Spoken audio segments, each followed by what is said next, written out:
Hey now, so we're back. It's still Tuesday, but you're not going to see this till probably about Thursday. I wanted to tackle Roger Connor real quick, and the reason is he held the record that Babe Ruth broke for most home runs in a career. It was originally 136. Major League Baseball did a lot of research, and he's now credited with 138 home runs. Was not inducted to the Hall of Fame until 1976, and by then he was pretty much forgotten from baseball. He died in 1931 in Connecticut. He was a local legend in Connecticut, very well known. But again, by the time he passed away, he was like a nobody. He was in an unmarked grave until like 2001 when Saber, which has a great like cemetery project. Actually, I don't think Saber did it. I think the people of his town saved up and put up a headstone, but I digress. In Ron's book, if you don't have it, get it. Ron talks about 2 autographs known of Roger Connor. Since he wrote this book, 2 more have popped up. So I'm going to talk about the 4 autographs of Roger Connor. And here's the bottom line. If you happen to see a Roger Connor autograph, if it's not one of these 4 autographs, don't buy it. My guess is it's not good. I'm not going to spend a lot of time going into it because, like I said, his autograph is just that rare. Every autograph known is a signed document. It has history to it. It's just not popping up on the ledger. Like I say, Tom, he was out of baseball completely before people were even thinking about collecting autographs, which we talked about before, which really exploded with Babe Ruth. People were collecting autographs way back with like King Kelly and everything, but it really didn't explode to Babe Ruth. And again, King Kelly was a big presence. Roger Connor was not. A home run was not even a big deal until Babe Ruth started hitting them left and right.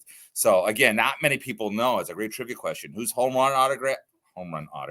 Whose home run record did Babe Ruth break is none other than the autograph of Roger Connor. So let's take a look at Roger Connor's autograph.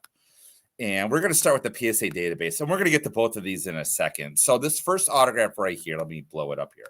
This is from, I think, in 1888. This was sold as part of the Halper estate.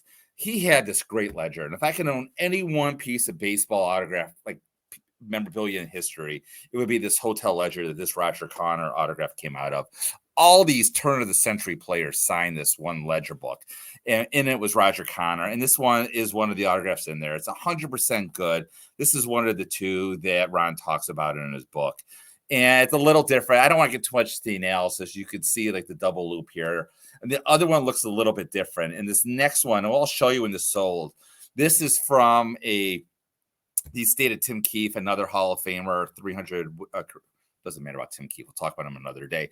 So this is another from the Players League. So believe it or not, Hunt Auctions sold this and like 3 other autographs of his. So this is the Players Ledger. It's tough to see right here, but this is that same autograph right here. You can see the William Ewing right above him. There's some great autographs in this letter. Mickey Welsh, Tim Keefe, John Ward. So this sold back in 2004 for a staggering $90,000. And that still is a lot of money, but way back when this sold, this was an insane amount of money, $90,000. So other autographs of his, this is from Henry Chadwick's estate. This has a Roger Connor autograph in it as well. This sold a few years later, but as you can see, this sold for $60,000. I don't have a picture of the autograph in here. This sold before I started collecting autographs, but it's in there. If for some reason you come across this. This right here, this sold at Christie's. Christie had this amazing auction in 2016. It had some like impossible autographs in it. And one of those was a signed receipt of a Roger Connor.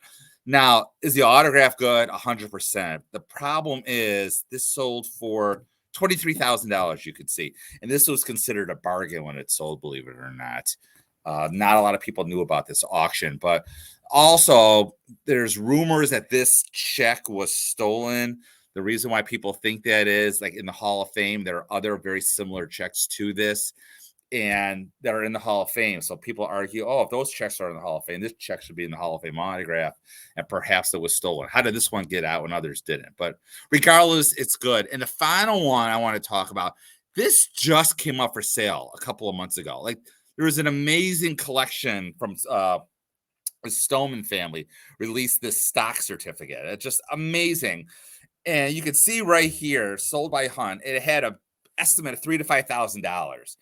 And when I was still spending money on autographs, I thought like, wow, this is going to be mine. I'll go like $10,000 if I had to. Not that I had the money. You can see it sold for, actually, I'm not surprised, $32,000. And again, that's probably what this is worth. It's only 4 autographs of Roger Connor out there. So it's like he's an extreme rarity. You're going to spend a lot of money for him. And that's it for Roger Connor. Like I said, there's not a lot out there. If you see one out there, don't buy it. Unless it's one of those 4, don't buy it. Or unless like it's the provenance is incredible, don't buy it. So yeah, like I said, he's one of the 50 I don't have. And speaking of the 50 I don't have, I feel like there's been a lot in the C's. Next one, Andy Cooper, another Negro Leaguer that we will talk about. A really, really tough autograph. But we'll talk about it next time. But until then, as always, keep collecting.